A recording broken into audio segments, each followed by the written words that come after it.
క్రమ సంఖ్య 1 ప్రక్కన ఫిబ్రవరి 27న జరిగే పోలింగ్లు ఉమ్మడి కరీంనగర్, ఆదిలాబాద్, నిజామాబాద్, మెదక్ జిల్లాల బీజేపీ గ్రాడ్యుయేట్ ఎమ్మెల్సీ అభ్యర్థి అంజిరెడ్డి చిన్నమైల్ గారికి మొదటి ప్రాధాన్యత ఓటు వేసి భారీ మెజారిటీతో గెలిపించండి. ప్రశ్నించే గొంతును శాసనమండలికి పంపి గ్రాడ్యుయేట్ల గొంతును బలపరచండి. భారతీయ జనతా పార్టీ ఎమ్మెల్సీ ఎలక్షన్లో ఉమ్మడి ఆదిలాబాద్, కరీంనగర్, నిజామాబాద్, మెదక్ జరుగుతున్నటువంటి ఎమ్మెల్సీ ఎలక్షన్లో భీమదేవరపల్లి మండలంలో ఉన్నటువంటి గ్రాడ్యుయేట్స్ అందరూ మొదటి ప్రాధాన్యత ఈరోజు భారతీయ జనతా పార్టీ నాయకుడు ఎమ్మెల్సీ అభ్యర్థి చెన్నిమలై అంజిరెడ్డి గారిని గెలిపించాల్సిందిగా ప్రతి ఒక్కరిని కోరడం జరుగుతూ ఉంది. ఈరోజు రేవంత్ రెడ్డి గారు డైరెక్ట్గా నిన్న జరిగినటువంటి సభలోనే మేము ఓడిపోతా ఉన్నాం, మేము ఓడిపోయినా ఈ ప్రభుత్వాన్ని నడుపుతామని చెప్తా ఉన్నారు.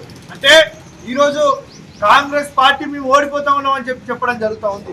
అదేవిధంగా ఈరోజు బీఆర్ఎస్ పార్టీ నాయకుడు మేము అధికారంలో ఉన్నప్పుడు కూడా ఈ ఎమ్మెల్సీ ఎలక్షన్ గెలవలేదు, ఈ యొక్క ఉమ్మడి ఆదిలాబాద్, కరీంనగర్, నిజామాబాద్, మెదక్ అని చెప్పి ఆలోచించి ఆ యొక్క అభ్యర్థిని కూడా పెట్టలేకపోవడం జరిగింది.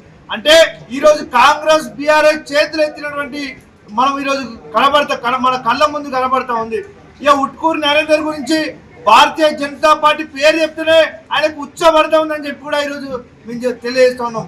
ఎందుకోసం అంటే ఈరోజు భారతీయ జనతా పార్టీ అభ్యర్థి చెన్నిమలై అంజిరెడ్డి గారిని ఈరోజు ఏదో భూతత్వం పెట్టి పేపర్లలో వేయిస్తా ఉన్నాడు, ఇక అనేక సోషల్ మీడియాలో పెట్టిస్తా ఉన్నాడు, అనేక తప్పుడు ఆరోపణలు ఈరోజు చేస్తా ఉన్నాడు. అంటే ఎంత భయపడుతూ ఉన్నాడో ఒక అభ్యర్థికి అని చెప్పి ఈ సందర్భంగా మీకు తెలియజేస్తా ఉన్నాం.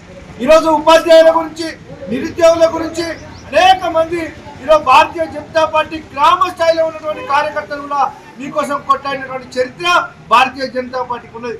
మరి ఇంకా ఈ రాబోయే రోజులలో కూడా ఈ యొక్క రేవంత్ రెడ్డి గారు స్వయంగా చెప్పినటువంటి మాట ఏంటంటే ఈరోజు ఎమ్మెల్సీగా మేము గెలిచినా ఓడినా మాకు ఎలాంటిది ఏం కాదు అని చెప్పిండు.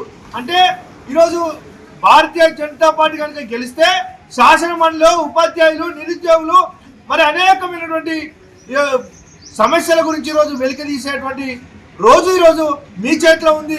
కనుక మీరు ప్రతి ఒక్కరూ ఈరోజు భారతీయ జనతా పార్టీకి మద్దతు ఇచ్చి మొదటి ప్రాధాన్యతగా ఓటు వేసి చెన్నిమలై అంజిరెడ్డి గారిని, మలక కొమరయ్య గారిని, టీచర్ ఉపాధ్యాయులకు సంబంధించిన ఎమ్మెల్సీని కూడా మీరు గెలిపించాల్సిందిగా మీ అందరినీ ప్రతి ఒక్కరిని కోరడం జరుగుతుందని చెప్పి సందర్భంగా తెలియజేస్తాం.